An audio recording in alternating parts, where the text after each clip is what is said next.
It's the Brad and John Show. Brad and John Show. Today's date is the 21st of November, and this is a Friday, and this is Brad's Top 3. And before that, we go into that, John, I have to bring this up, and it's funny because this date hit me. Today's the 21st, the 22nd. You know what the significance of tomorrow is, the 22nd of November?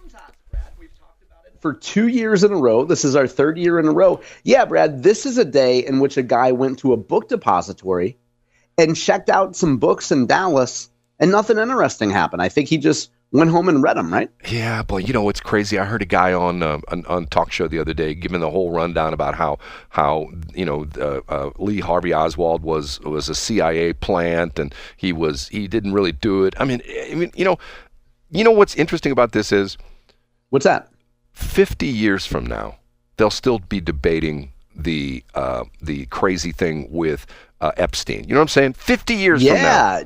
I think they'll be. You mean whether or not he killed himself? Well, and the whole thing, did they? The current thing now is they're saying that even though Congress signed off almost unanimously, I think only one vote was against it in the House.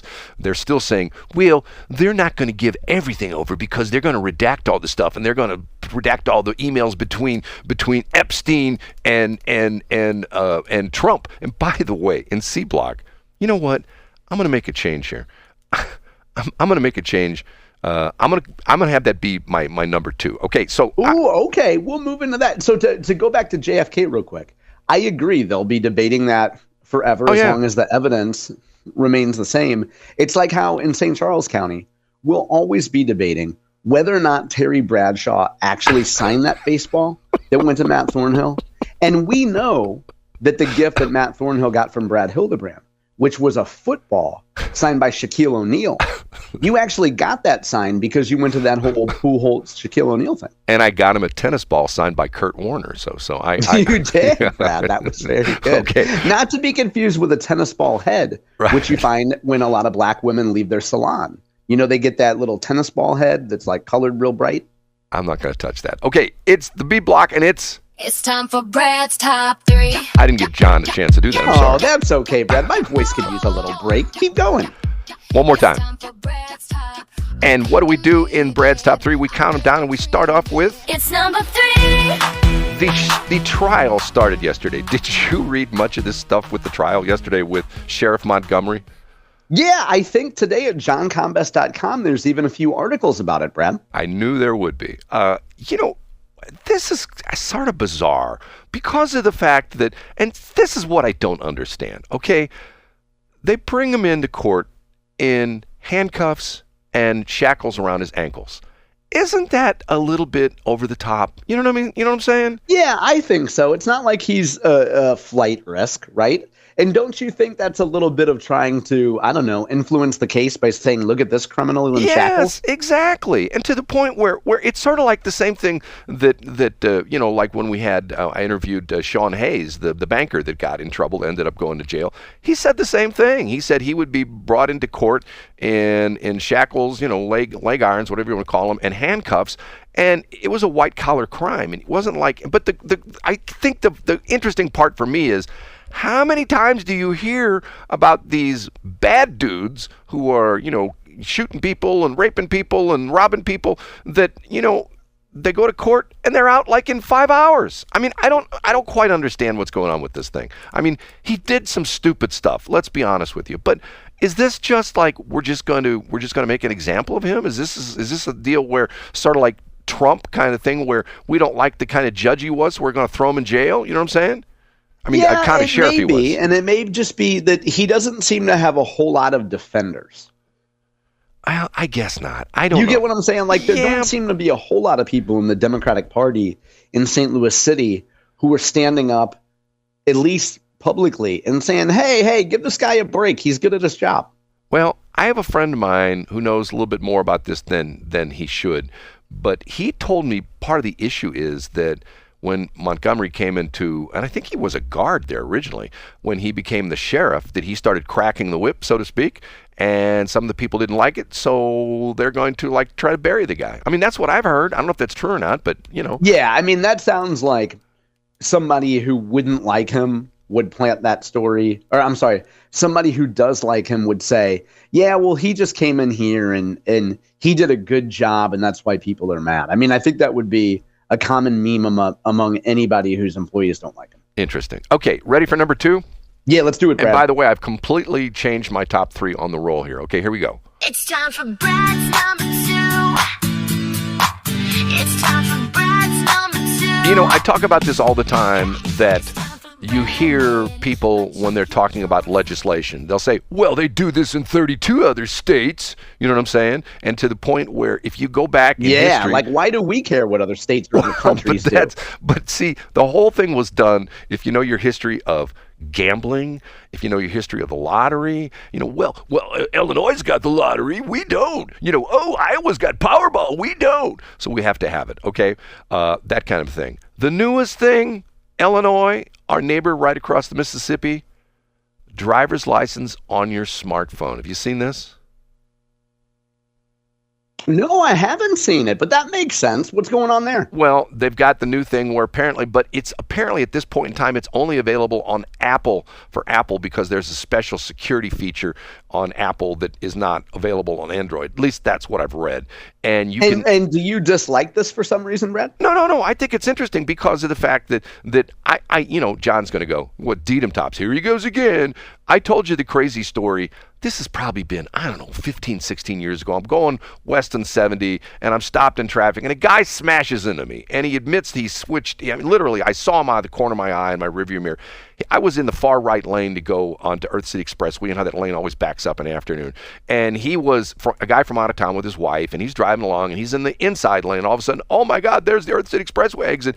And he came over 5 lanes of traffic, and he smashed in the back of at that point in time, my fairly new pick-em-up truck, okay? So he was a nice guy. Him and his wife were going to something. They were appliance dealers, and they were going to some deal out in St. Charles, out in Earth City, where the distribution for Whirlpool, I think, was. Anyway, he tells the cop, "Yes, officer, I switched lanes, and I actually cut over 5 lanes, and yes, it was my fault. I hit him the whole bit." Okay, so then I see the officer go into a squad car. He tells us to wait. He's working on something. He's writing something. He gets out of his squad car. I get a ticket. And you remember why I got the ticket? Yeah, because he thought that you were a black woman.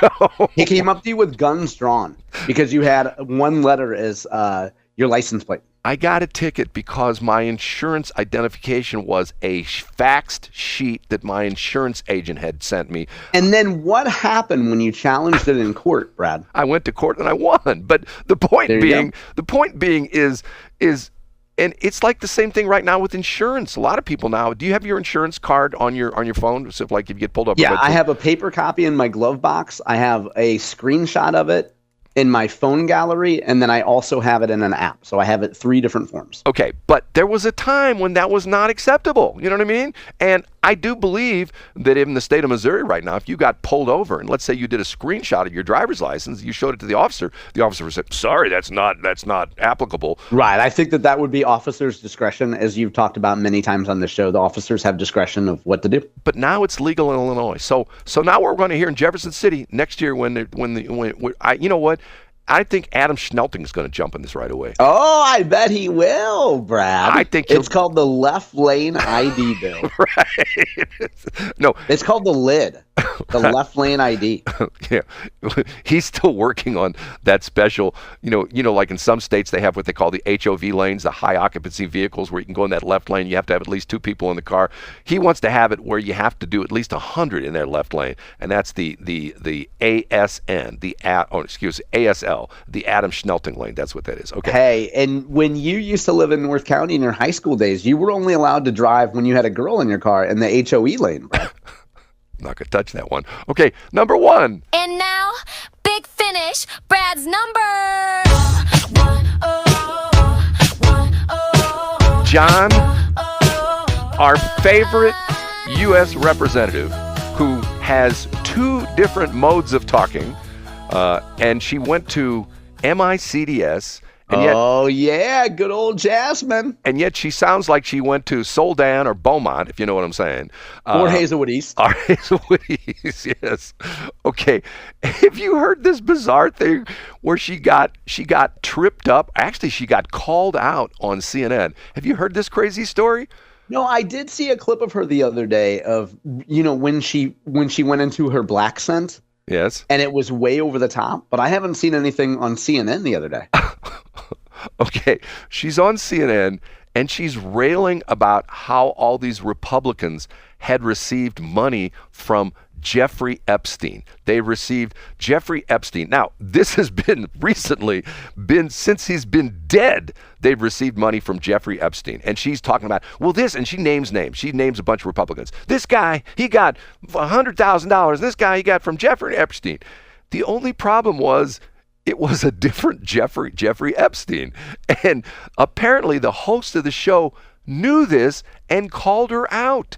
So then Jasmine Crockett, you should watch this clip. It's pretty funny. Then she says, well, we knew that. But then she goes into the thing. She says, well, we had a couple of them we missed because when you go on to the reporting portal that shows the people who gave money, they don't have a picture next to their name.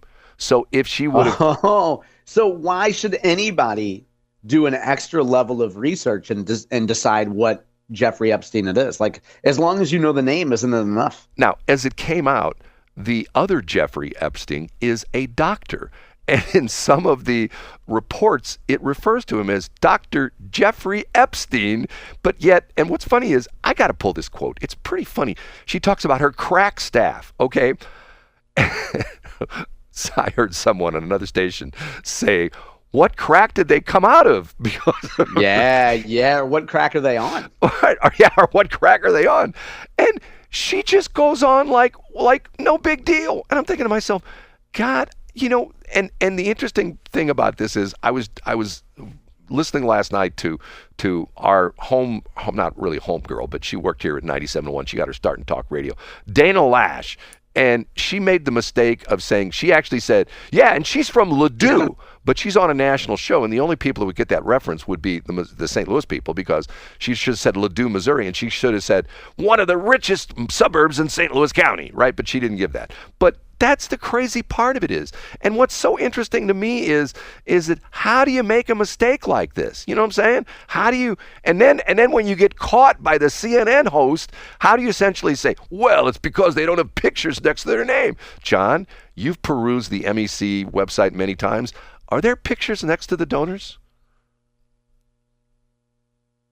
Did I lose John? Of course not. Or on the FEC, on the federal website. So I'm here, Brad. Can you hear me? Yeah, I hear you now. Yeah, go ahead. Oh, okay.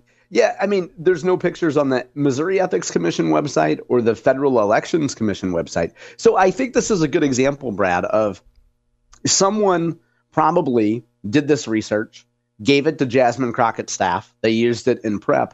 And it's kind of like, Brad, I don't know if you know anybody that's, I don't know, of advanced age and sees things on Facebook and then believes them, doesn't check it themselves, and then goes around talking about it. I don't know if you've ever met anybody like that. But when you see a headline that says XYZ did ABC, if I see it on X or I see it on Instagram, I don't believe it unless I go and check it myself. I just think, well, it's probably just a dumb boomer internet meme that Brad will talk about tomorrow. By the way, speaking of ABC, did you hear earlier this week where Trump just lays into that ABC reporter at the press conference? I did, and I've heard him lay into a Bloomberg reporter lately, too. It's just fantastic. Yes. I love what he's like, you're the worst. I don't know why they hired you. I don't know why they keep you on. To me, that's so funny. I mean, here's the president. You see, go back to, I know people who are Trump haters, and I think Trump is refreshing because the reason is he doesn't come out of that political mold. And you know what I'm talking about, John. The politicians all go, they have the consultants, well, don't say this, and wear this kind of shirt, and wear this kind of tie, and have your hair done this way. You know what I'm saying? And Trump, he just doesn't give a poop. You know what I mean? It's just right. It's just Trump is Trump. And to the point where he's like unfiltered all the time, which is not like any of the politicians. They're all like this thing with Jasmine Crockett. She's trying to figure out, she's playing gotcha, but she gotcha with her gotcha. You know what I'm saying? I watched a clip last night that was a supercut of some moments from a 2015 debate that included Jeb Bush and Donald Trump. And it's exactly what you described. It's funny to see Trump 10 years ago and how new it was to see a candidate on the stage Yes. make fun of Jeb's low energy, Well, like be very aggressive. Like it was, of course, you used a great word there, Brad. Refreshing. yes, and the interesting part of it was the reason it got attention is I say this all the time. It's like, I know you're going to hear, here's Dedum Tops, and I say people, hey, get a billboard, put it upside down. Because people are going to notice, oh, your billboard's upside down. And that's what Trump did. Everybody is so, so rehearsed and so, don't say So this. polished. Yeah, so polished, and you got to smile, and you got to do this, and you got to look to the left and look to the right, and stuff like that. Didn't someone in your life say there's 3 impressions you can make, Brad? My ex-boss, Richard Miller, he said, listen, boy, there's 3 impressions you can make in life. Good, bad, and none is always the worst. And Did he talk like a 1920s Charlie Chaplin villain? he had a very interesting staccato kind of speech, yes. And there was a point in time when he was still in the limelight here in St. Louis broadcasting where the running joke was if you were radio person A and you called radio person B on the phone, you would do your Richard Miller impression. I told you the story how he called me one time to buy the radio station. I thought it was a joke. I thought it was one of my radio buddies calling me. Hey, Brad, listen, want to buy your radio station? This is Richard Miller. Yes, Richard Miller. He used to work for me, Richard. And I'm going like, okay, this isn't Richard Miller. This is somebody punking me. And it was Richard Miller. Yeah, poor old Richard Miller. Okay. Interesting story with him. I could talk about him all morning long because you know what his favorite thing was? Making fun of Brad Hildebrand. Well, he did that too. But if people came, he never wore a suit. And if people came to call on him to do business with him and he had a suit, he would get up out of his chair. He would have a pair of scissors he would hold behind his back, and he would walk up to the people and cut their tie off. Wow, he really did that. I swear to God, he did that. And the classic, let's do this in C Block. There's a classic story. I don't know if I ever told the story on the air about how he was being sued once and the process server chased him in his office. Have I ever told this story? I don't know, but you had something else for C Block that you brought from C Block into B Block, didn't you? Well, you did some rejiggering there. Nah, what I was going to read was, here's the story. I was going to read this one, and I thought you and I could have some fun with this. This is on Channel 5's news this morning. Man bought whiskey, then shot man dead at bus stop in St. Louis County. And where did this happen? Spanish Lake. 12,000 block of Bell Fountain Road. John? There you go. Now, I did see a Post-Dispatch story today, Brad. I didn't click on it. That they named the guy because there was a murder a few days ago. The police did not say the name of the dead man or the suspect. And I think those details have come out. So was that, maybe we'll talk about it in C Block. We could look up if that was at Bell Park Plaza or where it was on Bell Fountain. About 12,000 block. Wouldn't that be like Bell Park Plaza? Wouldn't that be close in that area out there? Yeah, maybe. I mean, maybe where Barrel Barks used to be, or maybe down by where Ponticello's was. There's a gas station up there now. Yeah, God, all those old things. Okay, we have to take a break. We'll be back with C Block.